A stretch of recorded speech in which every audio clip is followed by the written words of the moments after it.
We're on our way to the Valley of the Kings, and there is a stop along the way of these two gigantic statues that are made of pink granite. The pink granite came from Cairo, and it was brought all the way down here outside of Luxor on the West Bank. Now there's a little shopping area here, and there's just a little parking lot here where we stopped. It's an interesting story that one of the statues was damaged in an earthquake. I think it was around 27 BC. I'll have to check my notes. But the statues had cracks.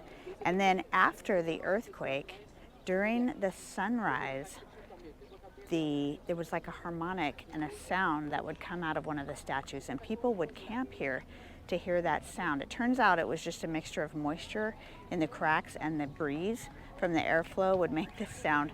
And then eventually it was restored and those cracks were sealed, so it doesn't do that anymore. But it's kind of a fascinating story. Lots of sweet puppies. Hello, sweet puppy. You're very cute. Very, very cute. Memnon and Amenhotep III Temple Conservation Project. So while we're waiting for everybody to take their pictures behind these big statues, I'll tell you a little bit more about today. So we're headed to the Valley of the Kings, and with our general ticket, we're going to get entrance into 3 different tombs, and one of them is going to include King Tut's tomb. There is another tomb that goes something like 450 feet under the ground, and that is an additional charge of 1,000 pounds, somewhere near $20, but you have to go deep, deep, deep down, 450 feet down. It's very steep, and with very wonderful paintings. I haven't decided yet if I'm going to make that venture into that tomb. That's a separate purchase. But we're also going to visit the house of Howard Carter, and he is the man that discovered King Tut's tomb, him and his archaeological team. There was actually a different, an individual child that made the first step that fell in, which is how they discovered there was a tomb, but it was his team. He gets the credit for it, and the house he lived in when he was studying and excavating all the treasures from the tomb. So I'm very excited to see that. And there was an odd stop off this road is where you have to buy the tickets to the Howard Carter house. You can't buy them actually at the house, so that's interesting. So that's what we have in store for you today, and we're going to check into a new hotel here in Luxor. So stay tuned till we get to Valley of the Kings. All right, folks, we just went through the visitor center. It is super packed, and so we're going to ride one of these cute little electric buses to get back into the Valley of the Kings. I did buy a ticket for the Tomb of Seti, which is the really, really deep one, so we'll see how I do. I can tell you what that experience is like. They tried to charge us 15 pounds to use the restroom here, and our tour guide is going to go have a word with them. And so the main entry ticket gets you into 3 random tombs. There's a total of 63 tombs here. They're not all open every day, and only 29 of them have writings and inscriptions in the tombs. And then there's a separate ticket for King Tut's tomb, and that's included part of our tour. And then I bought the Seti ticket. Very interesting. I guess there was an increase in price, and there's actually an official receipt showing that we have $15 for the toilets. So, all right, here we go.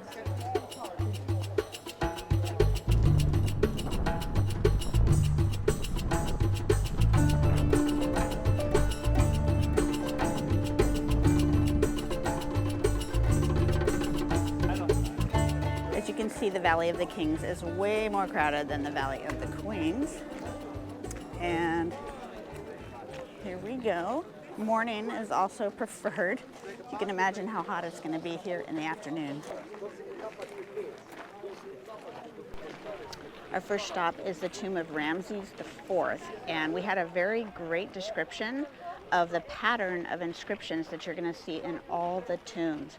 When you enter, there's an image on the left of the pharaoh entering the tomb.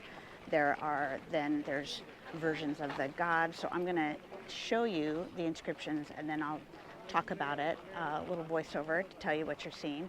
And so there's a common pattern. So the tour guides can't go in the tombs with us for whatever reason. So we are entering the tomb of Ramses IV. Then your journal admission ticket is like a punch card, so we'll get a punch card to mark the 3 tombs that we visit.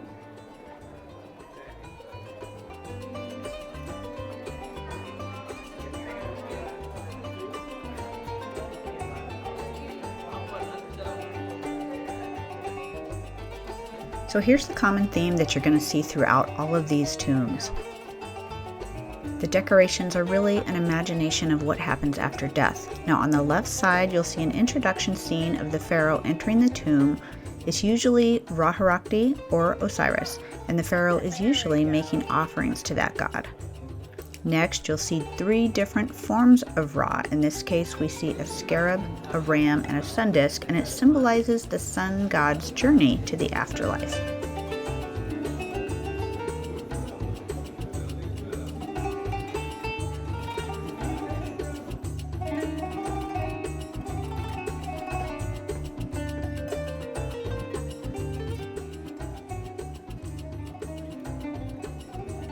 Just before entering the burial chamber, you will see the evil spirits that are guarding it.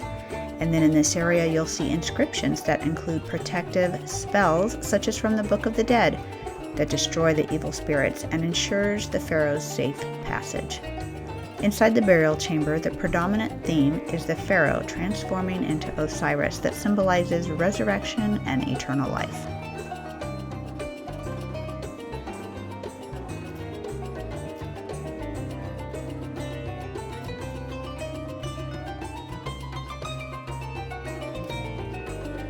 Here in the tomb of Ramses IV, they pointed out some Christian graffiti that was left here when the Christians were hiding from the Romans. They were living here in these tombs.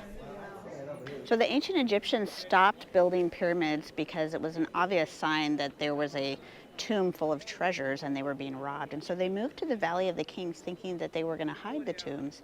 And what's interesting about this valley is in the very back of the valley, the mountain up there looks like a pyramid, and so that's why they chose this to still be like they're under a pyramid, but they felt they were hidden. But then they talked about how they continued to get robbed. So it must have been the priests that worked here for these pharaohs that gave away the secrets of where they were located, because again, even though they were supposed to be hidden, they all ended up being robbed. Now this is the largest tomb in the Valley of the Kings, KV5. It's not open. This was a fairly recent discovery in 1995, and it has over 200 rooms. They believe it was built for the sons of Ramses, and they also believe that there's a corridor to the father's tomb, and they've just been undiscovered. And so I'll put the information about the person that worked on this. He was an American, and he stopped his work when his wife tragically died in the Nile in 2009. And this is what this discovery consists of, which is pretty incredible. Next, we're going to Ramses III's tomb, and he said this is the only tomb in the Valley of the Kings that's not a straight corridor down, and it turns out that they made a mistake and actually went into the next tomb, and so they had to build a corridor, a little side corridor, and so they do occasionally make mistakes.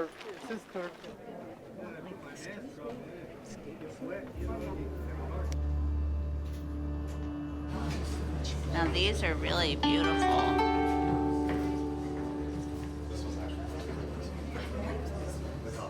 There's the 3 gods.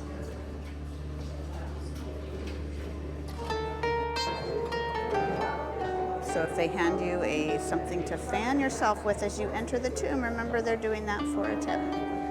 Nothing is for free here.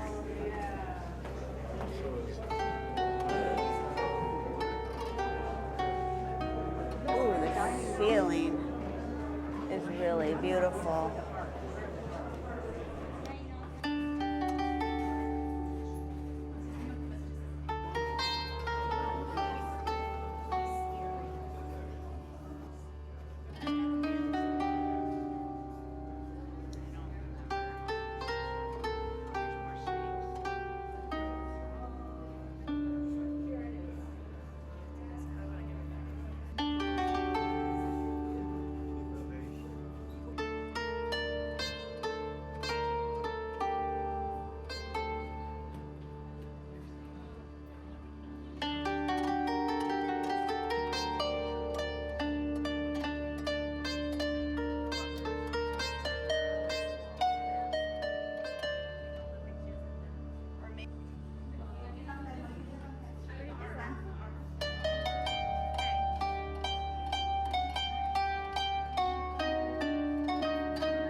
This is known as the Tomb of Hearts, and there's a man that stands there and kind of guards it and tries to take a picture for money, and I had a hard time seeing it, this man here.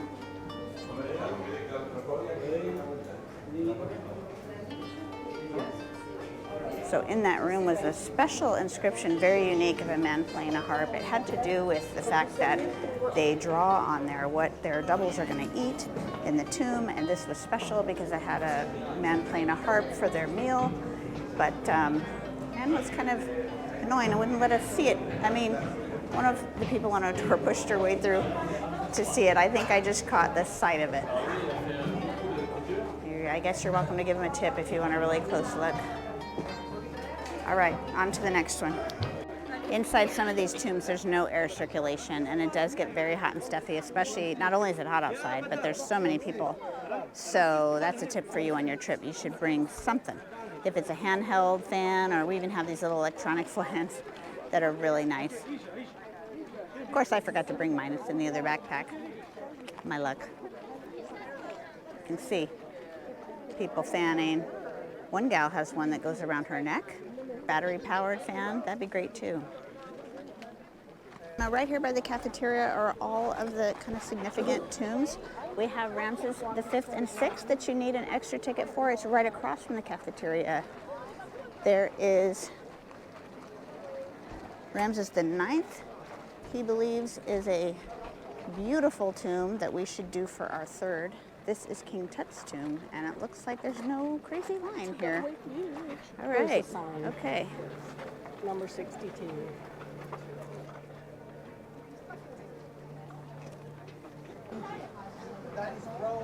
He's talked about how there is black fungi growing here in this tomb, and pretty soon they're going to stop visitors because it's contaminating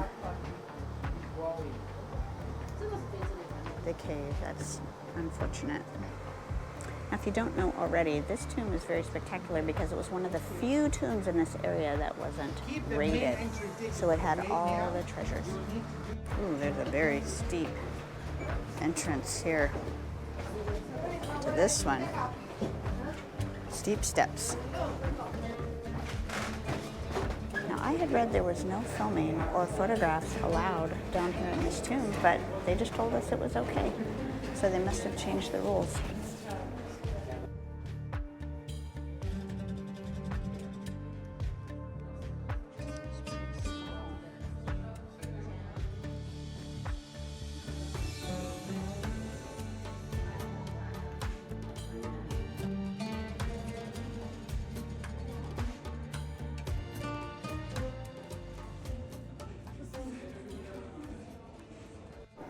Okay, right here by this cafeteria stop, the King Tut's tomb is right here.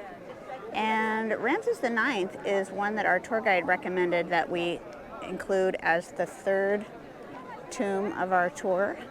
Ramses V and VI, which was an extra purchase. I personally did not buy the ticket, but that tomb is located right here. And then we're gonna do the Tomb of Seti, which is the really, really deep and steep one I might regret later. And that is right up this hill. The second entrance right up this hill.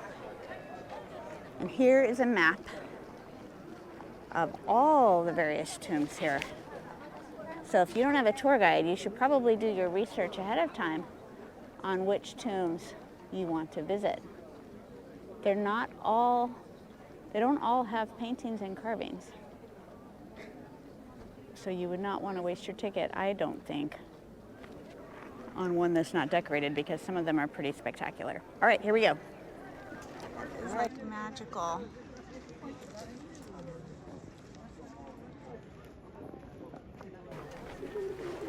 And here we go. This is 450 feet underground, I believe. I don't know why this particular tomb was so special and built so incredibly deep.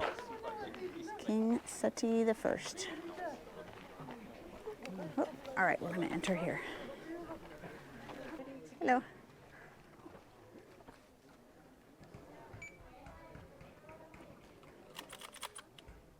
Thank you.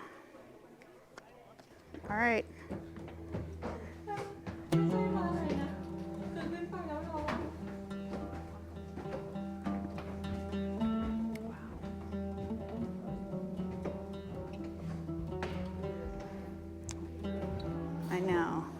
We didn't get any special instructions of what not to miss here, but he did say that this just had some really incredible paintings and carvings down below. And there's a combination of steps and these ramps with the little wood pieces on it for your feet, so that helps. All right, and we descend deeper.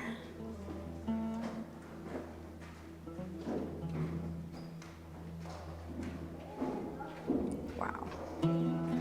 Now I kind of thought it was just one giant like go down, down, down, but now there's like these little middle rooms.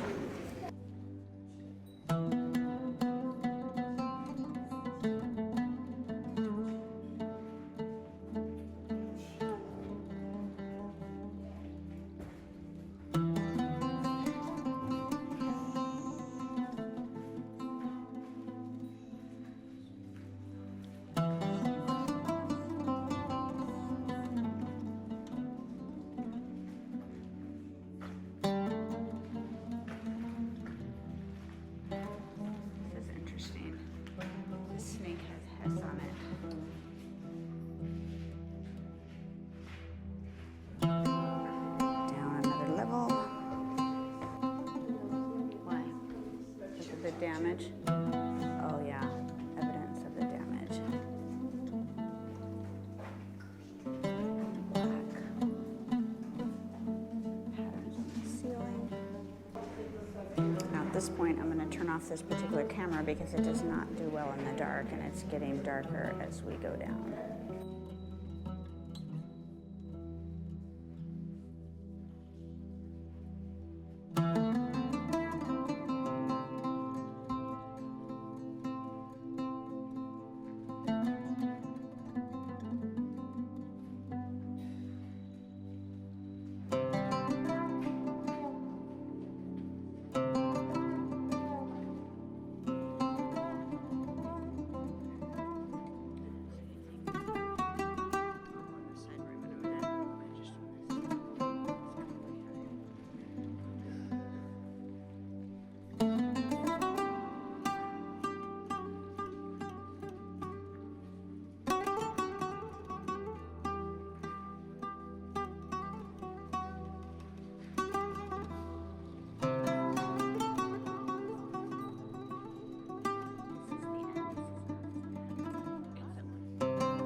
It's not as bad as they made it seem, and there's actually different levels where you come down, down, down, then you stop, look at the carvings, and then you go down a little more. So it's not too bad. I highly recommend.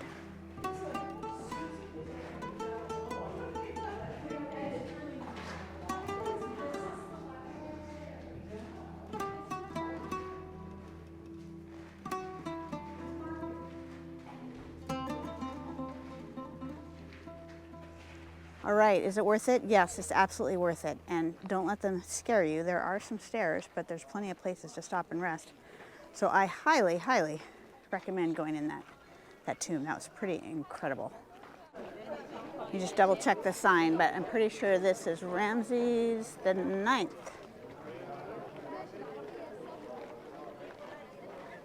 Yep, Ramses IX. This was the next one he recommended from the 20th dynasty. All right, last one of the day. Here we go.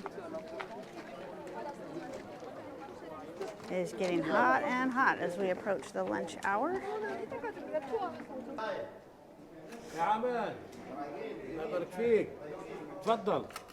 Thank you.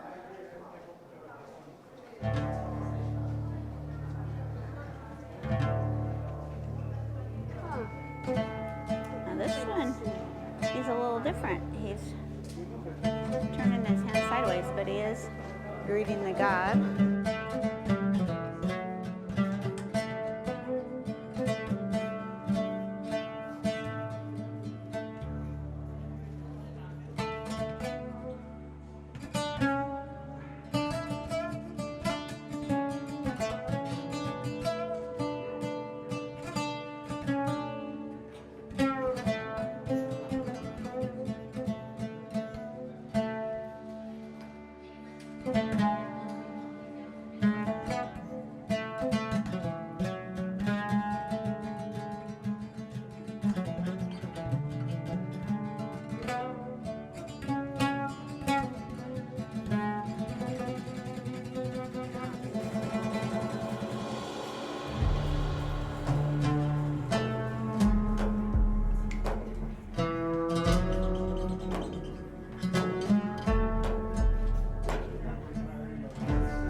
All right, that's the last of the tombs that we're going to visit today. So I'd like to hear from you if you have visited the Valley of the Kings. What were your favorite tombs and what did I miss?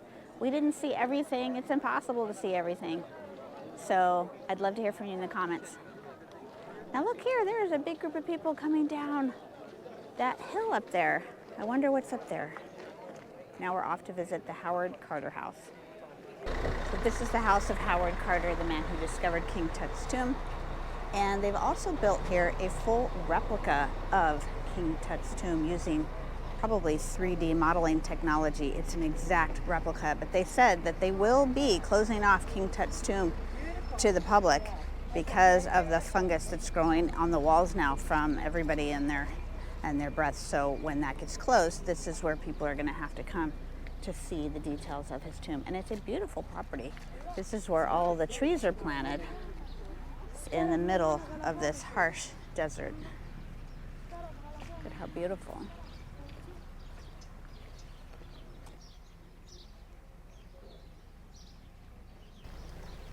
So the replica is a little bit behind the house and off to the side that they're constructing. So we're going to see that first. And he did mention that in the 3D replica, the technology they used, they found what looks to be a doorway that was never noticed in the original tomb. And so there's theories about what that could be. I've seen some very interesting shows on like the History Channel or something about the people that do research for King Tut's tomb. So if I have some interesting links, I will put them down in the bottom description of this video for you to learn more of the history. Here we go into the replica.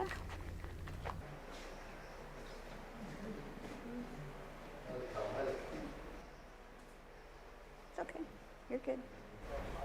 No problem. Something interesting that was mentioned is that when the tomb was first discovered and was first opened up, it appeared that it had been discovered previously. People had been in the tomb, but they were not thieves because the treasures were still in there. And so what they were looking for, I'm not sure.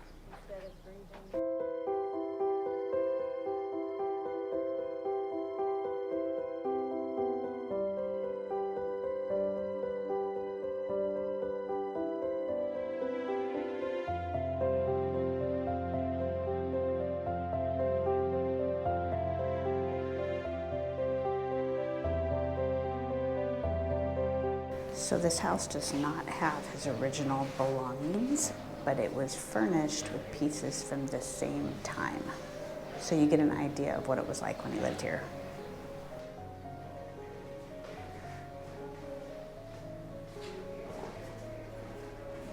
Visiting the Howard Carter house was a really nice treat in addition to this historical visit to the Valley of the Kings. Now, if you're interested in seeing Valley of the Queens and how that compares, I'll link to that video right here. And be sure and subscribe because I have many more adventures in the Luxor area. This was my favorite part of Egypt. Thanks for watching.